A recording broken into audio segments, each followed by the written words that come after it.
Hi mga ma'am! Hello! Good day sa inyo. So, nabasa ako ng ulan. Kung papapansin nyo, basang-basa ako. Galing ako sa labas kasi po, biglang umulan. Napakalakas ng ulan. So, nandito tayo. Wala niyo kaninong bahay ito. Nandito tayo sa bahay ni Mia Kaloka. So, check ko lang ulit yung bahay niya kasi nga, ang tagal ko rin nawala. Umuwi ako ng Manila for 6 days. Then, no, so, check natin tong bahay niya. Yan. Pero ngayon, mga moms, nandito tayo sa terrace ni Mia. So, meron siyang tolda dito. Ay, manipis mo. Ay! Diba mga tubig? Kasi ang lakas ng ulan. So, baka pag umulan din to ng kiti-kiti o ng lamok, diba? Ay! May waterfalls!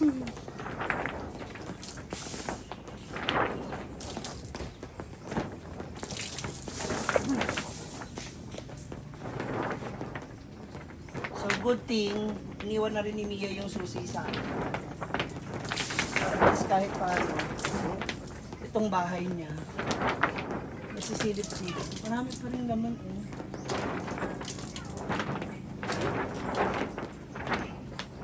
Marami pa rin tubig. So, anyway, pasok tayo sa loob. Tingnan natin yung ano niya. So, dito yung mga labahay. Ay, yung mga ano niya. So, from here, muna natin itong para sumingaw ng kaunti yung kanyang amoy. No? Ba? Ang taray nung kato, naging chandelier. Naging chandelier yung style. Yan. So maybe today or tomorrow, o depende, after the birthday party, kasi mag-birthday pa si Brenda sa medyo busy, maglinis muna tayo dito pa ng daligan. Kasi may mga pupo ng butiki na nagbagsakan. Dapat once in a while at least itong bahay niya na nalilinisan. Tapos laging bukas tong ilaw, napapansin mo? Binubuksan ko yung hindi ko siya pinapatay. Pag ano ka dyan, anong oras ka ba madalas natutulog? Mga 9 or 8. Tulog na kayo maaga?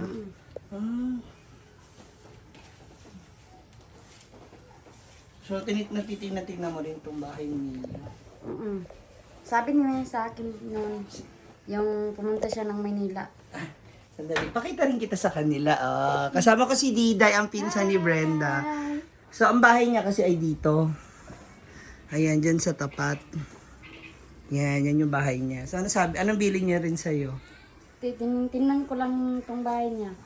Baka may mga hindi natin Oo. hindi natin alam. Correct. So, ayan, maglinis na muna tayo dito for a while. Panandali. Ay, hindi kayo nakapagsunog ng ibang basura? Hindi kayo Dahil sa umulan, palagi. basa ang ano. Hindi nga ako nakaano dyan kaya palagi talaga umulan. Marami. Marami yan sa amin. Siya pa yung pinsan ni Brenda.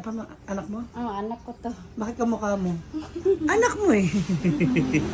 Ayan, Mia, mag-ano lang kami rito, magwalis lang kaunting agyo-agyo. Actually, mga pupo ng ng butiki. Yan yung madalas na nagpapano dyan. Well, the rest, okay pa naman. Uy, kamusta naman si Mia bilang kapitbahay? Ay, machichismisan namin si Mia. Kamusta si Mia bilang kapitbahay? Maingay ba siya? Oo, maingay. Maingay? Bakit? Sorry, Mia. Hindi, totoo namang maingay. Paano maingay? Malakas boses? malakas ang Music? boses. Okay. Pag gabi, maraming hindi ko na yun. Maraming bisita. Okay naman kasi bahay naman niya. Yung bahay naman niya. Oo. Sobrang ingay, hindi na, yung music ba? Hindi yung music, wala siyang dito Siya lang? Yung Tawanan? mic. Yung kakanta. Malakas yung mic niya Kakanta-kanta. Tapos nakakan siya dito, naka-mute, yung nakahangin siya. Tapos Paano kayo nagkakilala ni Mia? dahil sa Doon sa farm, sa farm. Nagbibigay naman ba si Mia ng ulam? Oo. Paminsan-minsan. Kapag nagluluto siya. Pag yung pumunta siya ng ano sa Farm. Maynila, ganyan. Amoy siya ng Manila. Pamimigay niya sa yung mga ano, gulay, masarap niya. Ay, mga matitirang. Kaya masisira naman yun. Kaya iniwan na lang niya sa'yo. But that's good. May binibigay yan sa akin. Kaya, mga ano, kahit ano sa kanya dito. Kung ano yung hindi niya na ginagamit. Oo. Mga gamit niya. Eh, paano yan? Sabi, chismis siya na parang gusto niya na raw ibenta tong bahay. Sabi ng mama niya noon, pero ngayon hindi na. Sabi niya mama kasi sabi niya doon sa amin, anong month na ngayon. Noong nakaraan na, Oo. na hindi na raw No, hindi na. Huwag na ibenta. Oo, kaya sabi niya daw, dito na lang daw siya sa Manila. Yung, mayroon daw silang yung business ng mama niya, yung mga magulang niya. Siya na lang daw Manage. Yung pinagawa nila ng building. Building ngayon, sa La Union. Hindi naman madamot pala si Mia bilang kapitbahay. Maingay lang daw talaga. Maingay talaga siya. Given naman talaga na maingay talaga si Mia, sus. Ang lakas ng boses. Mia, pinagchichismisan ka na namin. Sorry Mia. Pinagchichismisan ka na namin ng mga kapitbahay. At least nakita mo, di ba? Tsaka sa totoo lang, pero hindi naman siya sobrang yung ingay na late na, makakaperwisyon na ng mga natutulog, hindi naman. So mostly lang, pag yung mga hapon, ano nangyari dito? Suswak mo galit sa... Gamitin ko na itong mga alcohol mo, Mia, kasi para ma-disinfect itong table mo kasi mga pupo ng natatapon. Tapos, so ito na mga moms, meron kami ngayong pinag-uusapan dito ni Diday. Dahil nga laging umuulan.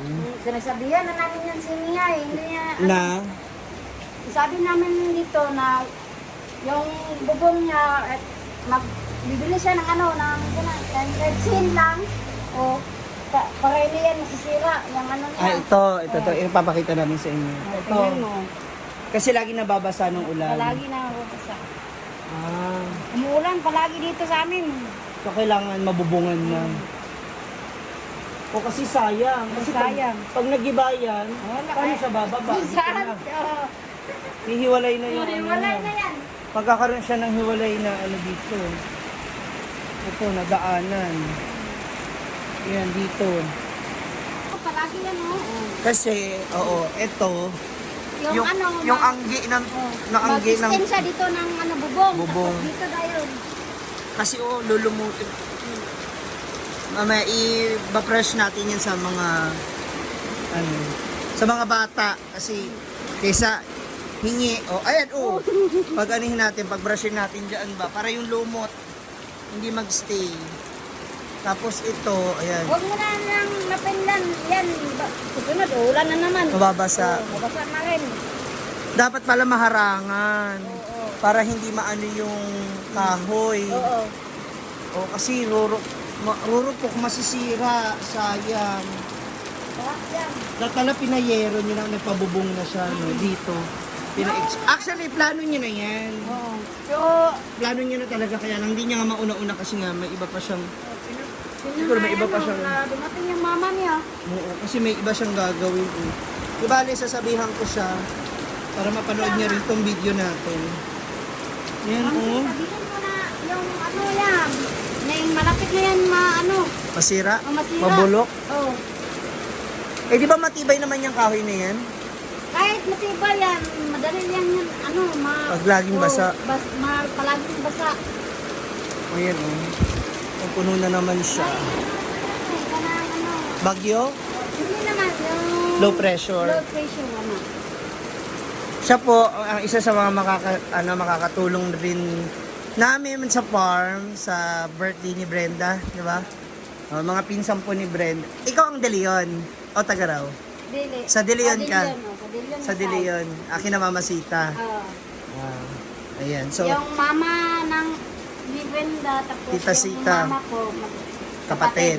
Kaya magpinsang buo kayo. Pinsan kami. Oh, ito Mia, inusog ko muna tong table mo dito para medyo maluwag. Pagkatapos, ang gagawin natin, open lang natin tong gitna. Ay, inunukan ko pala ng ano. Inunukan ko ng alcohol. So siya ng pamunas ko. Wala kasing floor wax, so baka next time na lang tayo mag-floor wax dito. Pero sabihan ko muna siya kung okay lang ba i-floor wax. Kasi baka mamaya, pagalit yung may-ari ng bahay. So, kaunting linis lang naman. Hindi naman ito ganun kadumi. And yung kanyang yung kwarto mo ganun pa rin. As you can see. Siya rin, ganun pa rin naman siya. So, okay lang. Kasi hindi naman ako palagi dito natutulog. Yan. O, diba? Yan ang kanya CR. Kailangan lang din talaga dito at least once a week or twice a week. Nadadalaw na week. Kasi para yung mga agyo. Diba? Yan. Tapos kaunting ingay. O, ayan mga moms. Basang-basa na ako. Manghiram muna ako ng damit sa kanya. Tapos, papalit muna ako. Mahirap na baka magkasakit tayo. So, Mia, Kaloka, if you're watching, this is your house. Ha? So, Wala nag-iiba. oo. Wala pa naman naiiba. Wala pa namang nawawala. Baka ngayon pa lang. Kasi pumasok na kami ni Dita. Bye-bye!